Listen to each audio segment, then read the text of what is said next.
안녕하십니까. 반갑습니다. 경찰관 직무집행법을 맡게 된 황태진이라고 합니다. 경찰관 직무집행법은 조문을 중심으로 출제를 되는데요. 1조부터 12조까지밖에 없습니다. 그런데 중간에 몇 개 끼어 있는 조문들이 있기 때문에 그 조문들을 잘 보셔야 되고요.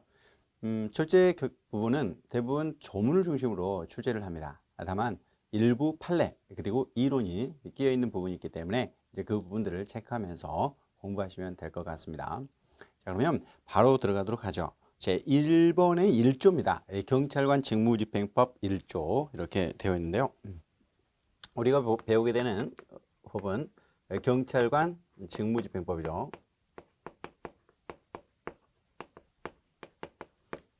집행법이 되어 있습니다. 경찰관 직무집행법은 1953년에 제정이 되어 있어요. 1953년에 제정이 돼 가지고요. 미국의 영향을 받았죠. 당연히. 수차례 개정을 거쳐서 지금 현재 이루고 있습니다. 자, 이제 1조부터 공부를 해볼까요? 제1조. 제1조는 목적이라고 되어 있습니다. 경찰관 직무집행법은 어떤 목적을 가지고 있느냐. 국민의 자유와 권리를 보호하고 사회 공공의 질서를 유지하기 위한 경찰관의 직무 수행에 필요한 사항을 규정할 목적으로 한다. 이렇게 되어 있죠. 첫 번째는 뭐냐면 국민의 자유와 권리를 보호한다. 국민의 자유와 권리를 보호한다. 국민의 자유 그리고 권리를 보호하는 것이 목적이죠. 그 다음에 두 번째, 사회 공공의 질서 유지를 위한 경찰관의 직무 수행에 필요한 사항. 그렇기 때문에 일단 이제 사회 공공의 질서 유지, 공공 질서 유지라는 부분이 들어가고요. 이 경찰관의 직무, 경찰관의 직무 이렇게 되어 있습니다. 경찰관의 직무를 규율함을 목적으로 한다. 이렇게 되어 있죠. 여기에서 보면 이 목적과 관련된 여기에 경찰관과 관련된 내용을 좀 보면은 이 경찰관에는요, 일반 경비원은 여기 포함되지 않아요. 경비원은 여기에 포함되지 않고요.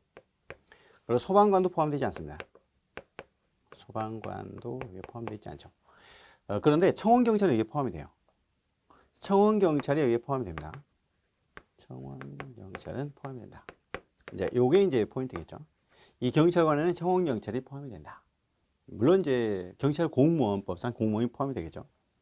그 다음에 여기에 이제 알아두셔야 될 내용이 뭐냐면 요 안에 어떤 것이 있냐면 효율성을 목적으로 한다. 뭐 이런 내용이 들어가 있잖아요. 민주성을 목적으로 한다. 자, 이런 내용이 여기에 들어가 있잖아요. 효율성과 민주성을 규율하는 내용은 뭐냐면 경찰관 직무집행법이 아니라 이 내용은 어디에 있냐? 이 경찰법 1조에 있습니다. 경찰법 제1조에서 규정을 하고 있어서 이 내용을 좀 비교를 좀 하실 필요가 있습니다. 자, 그 다음에 이 법에 규정된 경찰관의 직권은 직무수행에 필요한 최소한도로 행사한다. 남용해서 안 된다. 자, 여기에 더불어서 직무수행과 관련해서는 이게 최소한 직무수행. 직무수행을 어떻게 해야 되냐? 최대이 아니라 최소한으로 해야 된다. 그리고 더불어서 남용되면 안 된다. 이렇게 돼 있죠. 남용 금지. 근데 여기에 이 최소한이라는 의미는 어떤 걸 말하냐면요. 이걸 비례 원칙 중에서 필요성 원칙이라고 그래요. 비례 원칙은 뭐냐? 불문법이에요. 불문법상 원칙이라. 자, 그럼 뭐냐 이거는? 불문법이라는 건 법조문에 없어도 되는 것을 법조문에 규정한 것이거든요. 그렇기 때문에 이게 최소한도로 규정되고 있는 것이 비례 원칙을 규정하고 있다. 자, 1조에서는 뭐 이 정도 보시면 돼요.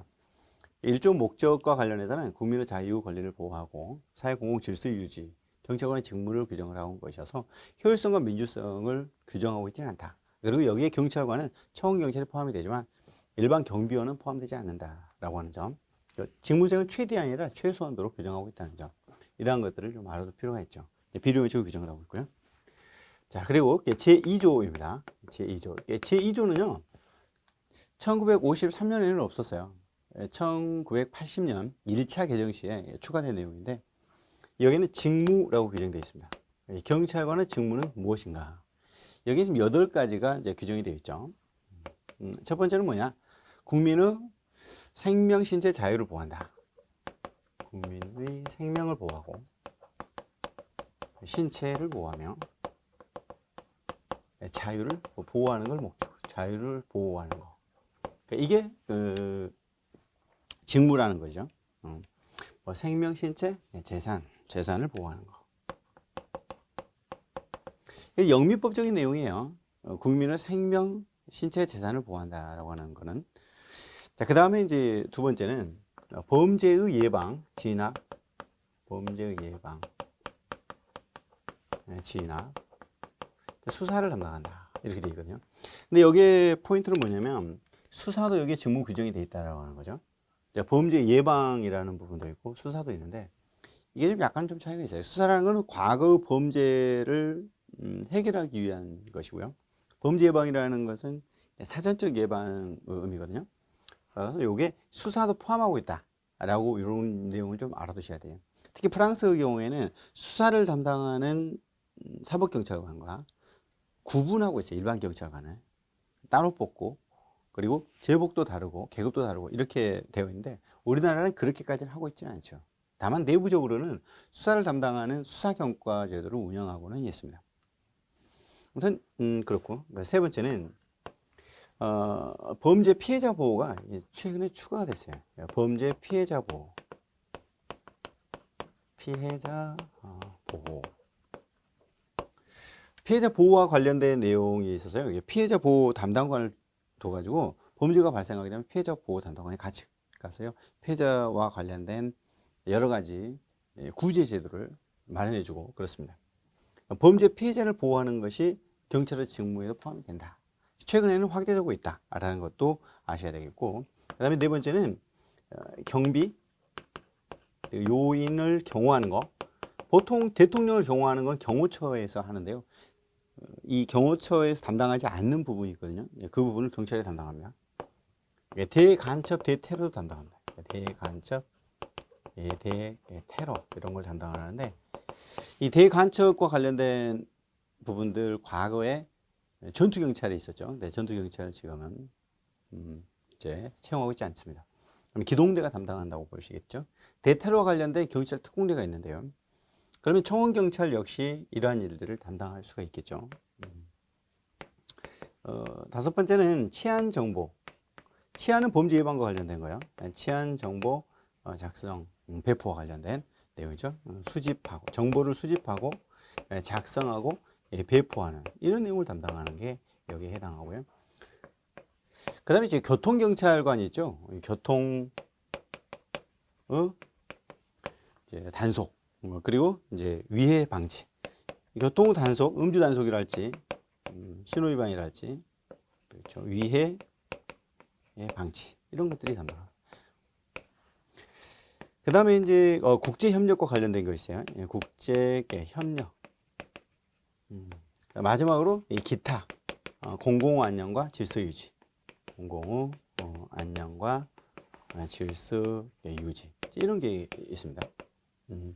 근데 여기서 규정이 되어 있느냐 하는 부분을 보시면은 이렇게 대간첩, 대테러도 규정이 되어 있다라는 부분, 그다음 국제 협력도 규정되어 있다라고 하는 부분 좀 잘 아셔야 되겠고, 근데 여기에서 그렇다면 이 직무에 규정이 되어 있지 않은 내용도 경찰이 할 수 있느냐. 이 부분이, 요게 이제 부분인데, 기타 공공안전과 질서유지라는 게 과연 어떤 건가 하는 부분이 논점이 되고, 그리고 경찰관 직무집행법의 이 직무라는 의미는 어떤 의미인가에 대해서 논점이 돼요.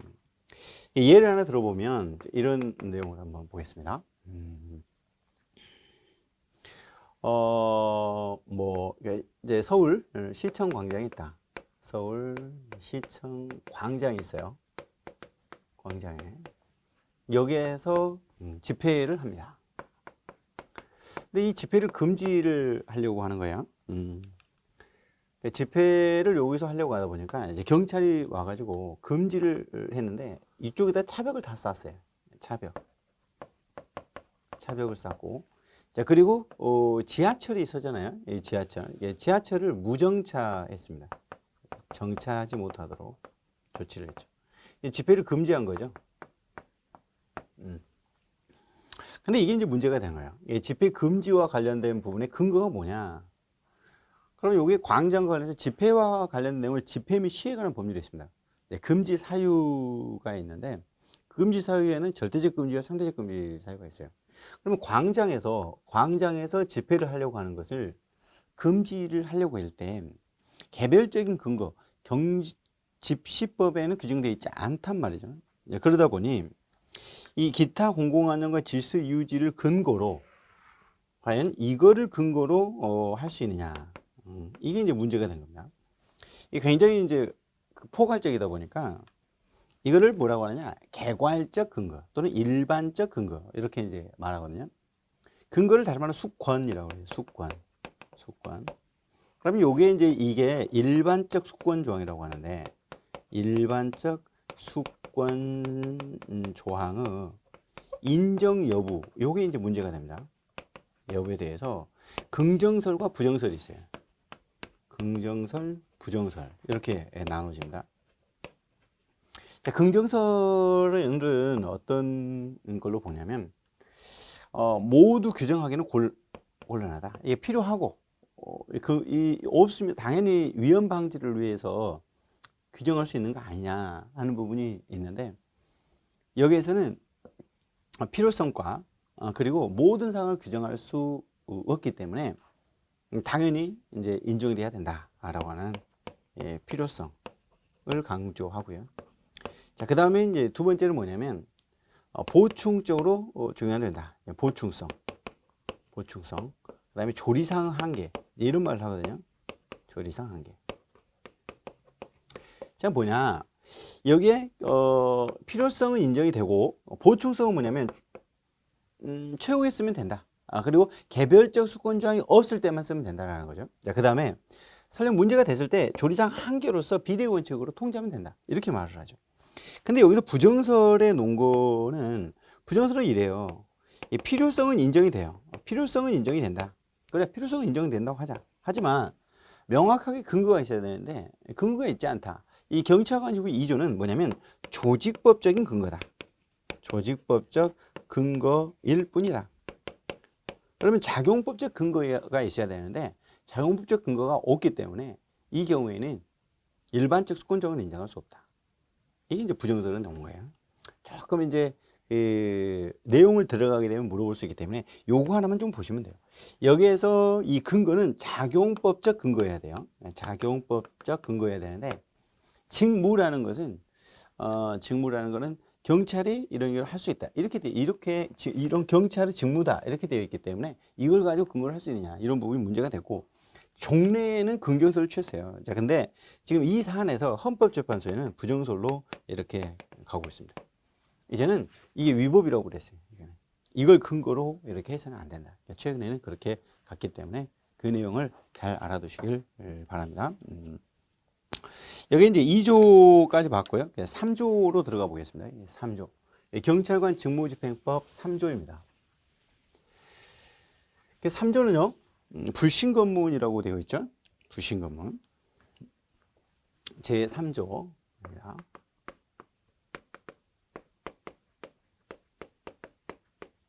불신검문은 굉장히 이제 중요합니다. 불신검문은 많이 들어는 보셨을 거라 생각을 하는데, 그럼 불신검문을 누가 하느냐? 일단 이렇게 되겠죠. 경찰관이 합니다. 경찰관이. 누군가의 대상이 있겠죠. 대상자가 있어요.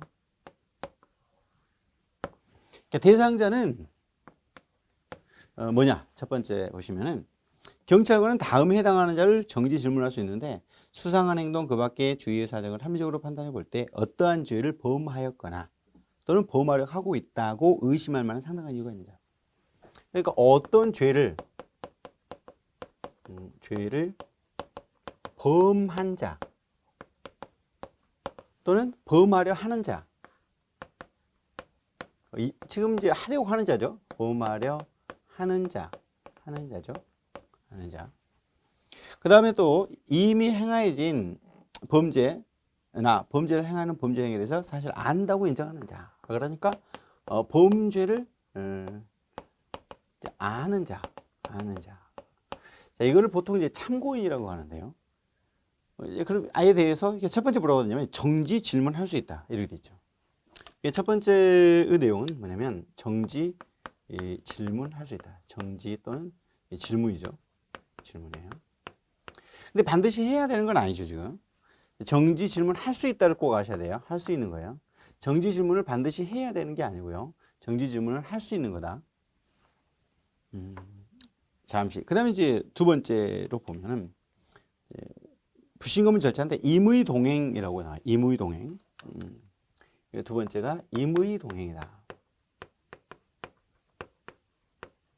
임의동행은 뭐냐면 이 대상자를 잠시 동행시키는 거죠. 보시면 경찰관은 부신검문 대상자의 정지시킨 장소에서 질문을 하는 것이 그 사람한테 불리한다. 그러니까 여기에 임의동행과 관련해서는요. 임의동행 사유가 있어요. 임의동행 사유. 임의동행 사유는 첫 번째죠. 불리. 그 사람한테 불리. 경찰관이 아니에요. 그 사람의 불리하거나 그 다음에 교통방해 우려. 교통방해 우려가 있을 때 이렇게 돼 있죠. 교통방해 우려. 자, 여기에서 보시면 조금 보충만 좀 해볼게요. 여기에서 보면 정지 질문은 뭐냐면 정지를 할 수 있다는 거 꼭 아셔야 돼요. 반드시 해야 된다는 게 아니다라는 거 아셔야 될 뿐만 아니라 정지에 대해서요. 여기에 함부로 강제하면 안 돼요. 강제하면 안 된다. 질문에 있어서는 강요하면 안 됩니다. 강제나 강요하면 안 돼요. 정지할 때 뭐냐면 앞을 막는 정도는 된대. 그러나 밀치거나 그러면 안 됩니다. 그 다음에 질문을 강요하면 안 되기 때문에 여기에서는 강제적으로 할 필요 없어요. 거부할 수 있습니다. 질문에 대해서 거부할 수 있다. 그 다음에 임의동행 사유는 그 사람한테 불리하거나 교통방해 우려 이 두 가지의 경우에 할 수 있어요. 그러면 여기에 어떤 게 들어가면 안 되냐면 신원 확인이 안 되니까 신원 확인을 위해 라고 해가 안 돼요. 예를 들면 뭐 주민등록증을 보여주지 않는다고 해서 바로 임의동행 할 수는 없다는 거죠. 그리고 효율성을 위해서 효율성 차원에서 이렇게 하면 안 돼요. 뭐냐? 당신이 경찰서로 가야 진술을 할 거지? 라고 하는 형태로 경찰서 가자. 이렇게 할 수는 없다는 거죠. 따라서, 그래서 보시면, 그 다음 두 번째, 질문하기 위해서 어디로? 가까운 경찰서, 지구대, 파출소, 출장소로 동행할 걸 요구할 수 있다. 이렇게 돼 있죠. 그러니까 두 번째는 뭐냐면 어디? 장소는 어디냐? 장소는 다 돼요. 보면 경찰서, 지구대, 파출소, 출장소로 이렇게 되어 있죠. 그다음에 지방해양경찰관서로 다 포함이 된다. 이렇게 되어 있습니다. 경찰관서로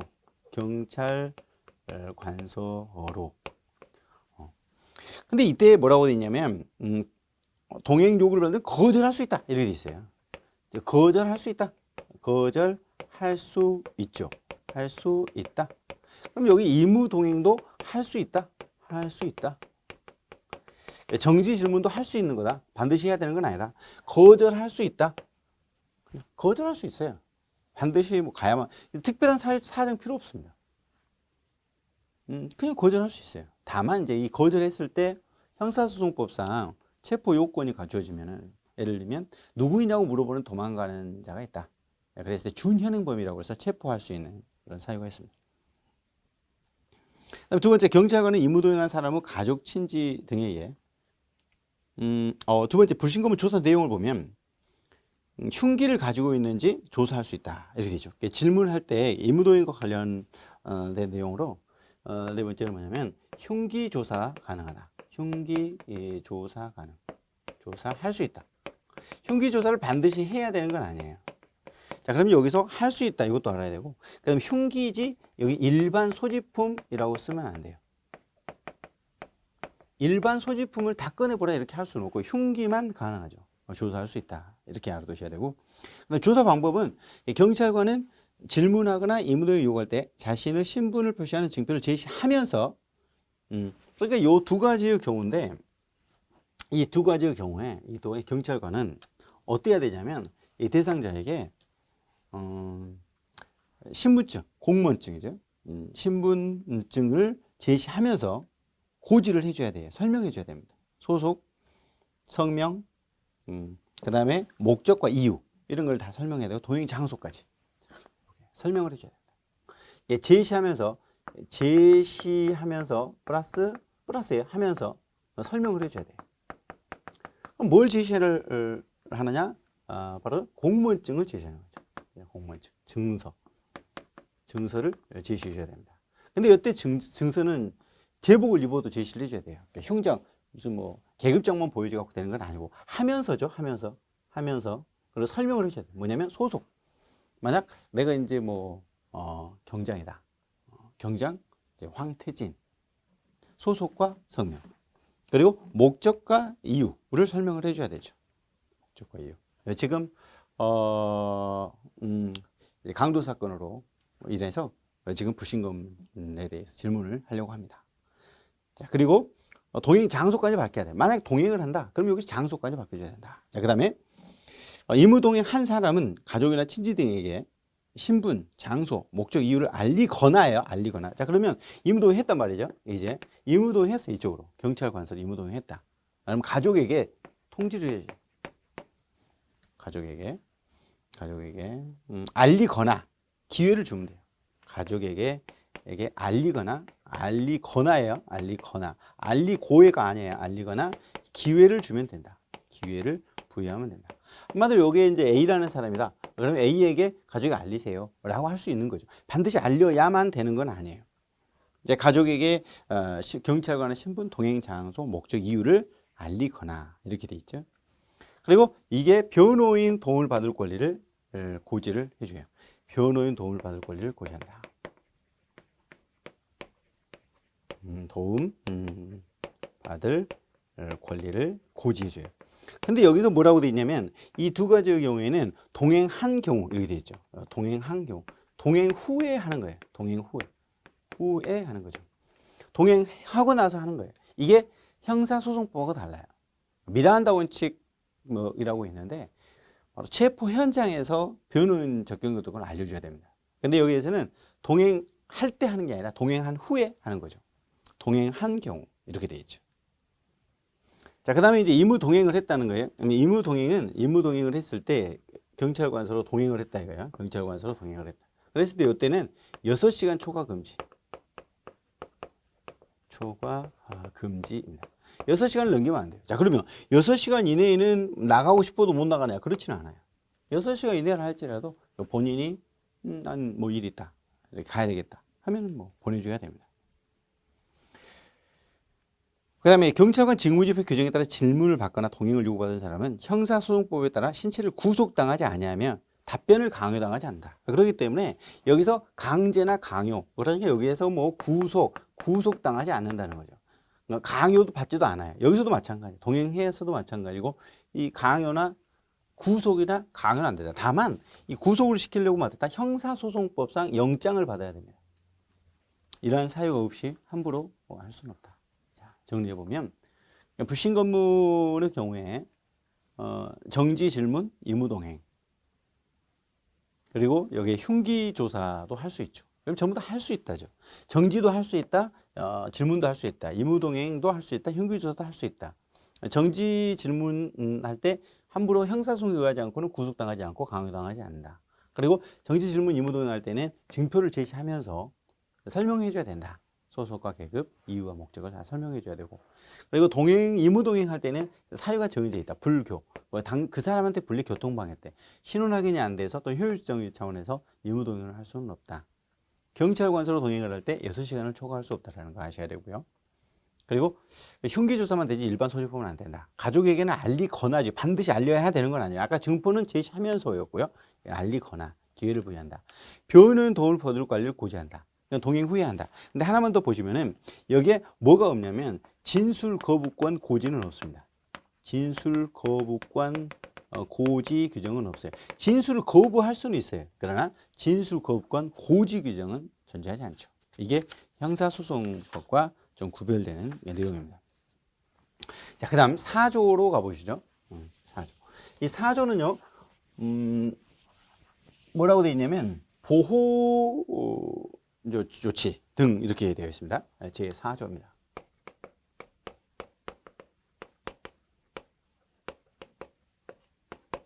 이 4조의 보호조치는 잘 보셔야 되겠는데 경찰관은 되어 있어요. 경찰관이요. 이 대상자에 대해서요. 이 보호조치 등을 합니다.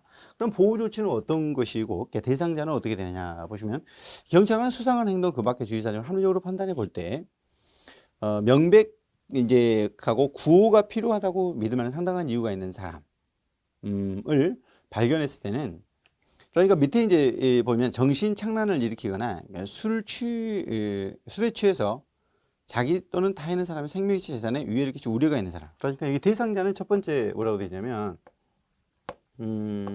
정신이 착란자, 정신 착란자, 정신적으로 문제가 있다라는 거죠. 술에 취한 분, 만취자 이면서 지금 위해를 가하고 있는 거죠. 이 위해는 자신에게 위해, 예를 들면 뭐 술 먹고 쓰러졌달지 이런 경우가 있겠고, 그리고 또는 뭐 정신 착란자로 지금 위험한 상태에 빠져 있어요. 그리고 다른 사람한테 위해를 가하려고 해, 생명이체 이런 경우. 그다음 두 번째는 자살을 시도하는 사람, 두 번째는 그냥 자살 기도자가 있죠. 세 번째는 미아, 병자, 부상자예요.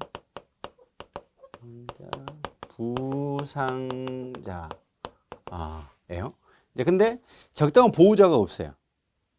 응급구호를 요한다. 이렇게 돼 있죠. 이제 적당한 보호자가 없고, 보호자는 없고, 그리고 응급구호가 필요한 거죠. 응급구호가 필요하다. 이런 자예요. 이런 자를 대상으로 해가지고 보면은 두 가지가 있죠.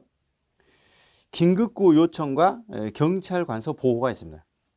첫 번째 보호 조치 내용인데, 이 보호 조치는 다시 이제 두 가지가 있는 건데, 이제 하나는 긴급구호 요청이죠. 긴급구호 요청과 그 다음에 경찰관서 보호가 있어요. 관서 보호. 한마디로 이제 자살을 하려고 할 때 이 경찰관서로 보호할 수 있고, 자살을 하려고 하는데 칼에 찔렸어요. 자, 그러면 긴급구호 요청은 어디로 하느냐?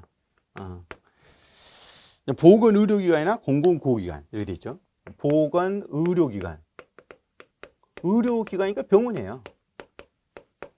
공공구호기관에 하는 거예요. 공공구호기관에 이렇게 요청을 하는 거죠.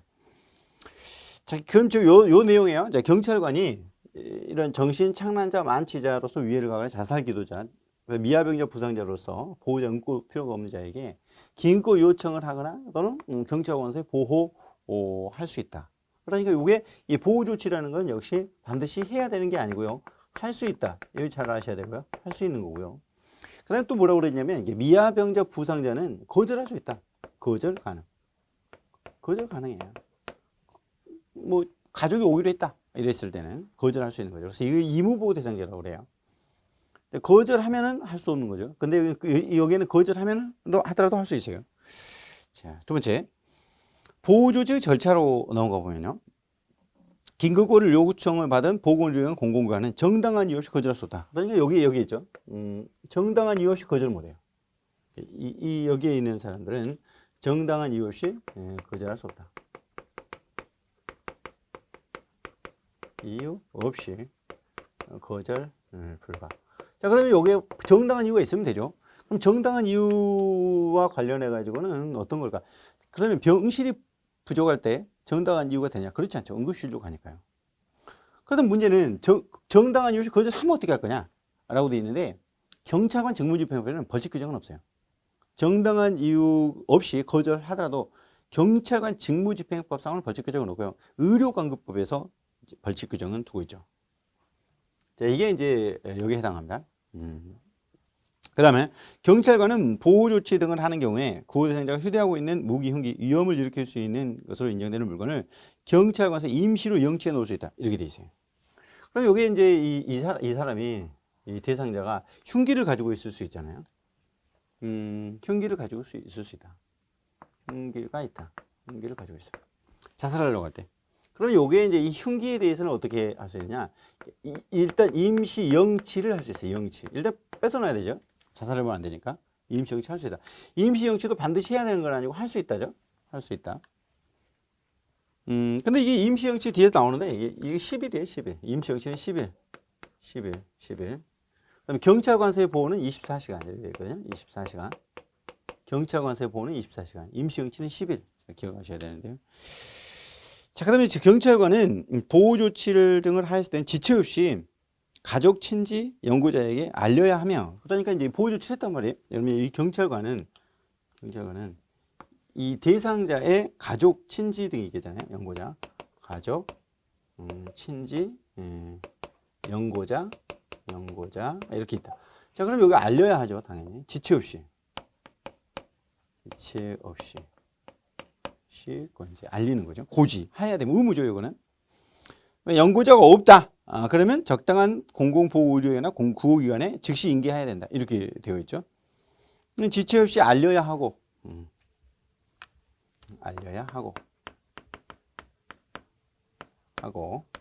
인계하는 거죠, 여기다. 인계해야 돼요. 알려야 하고, 연구자에게 이제 인계해야 되지만 없다. 그러면 이제 어디로? 구호기관 있죠, 여기. 이쪽으로 보내는 거예요. 보건의료기관이나 구호기관, 특히 공공구호기관 이렇게 이제 인계하는 거죠. 이쪽으로 이제 알려야 하고 인계를 하겠죠, 당연히. 인계를 하겠죠. 근데 없어. 그러면 이제 어쩔 수 없이 이쪽으로 이렇게 인계를 하는 거죠. 인계를 해야 된다. 없으면. 그 말이고요. 그럼 경찰관은 구호 대상자를 공공보건의료기관이나 구호기관에 인계했다. 그럼 즉시 서장에게 보고해야 돼요. 보고는 즉시 하는 거죠. 그럼 인계했다라고 하는 거를 이 경찰관이 소속된 서장이 있겠잖아요.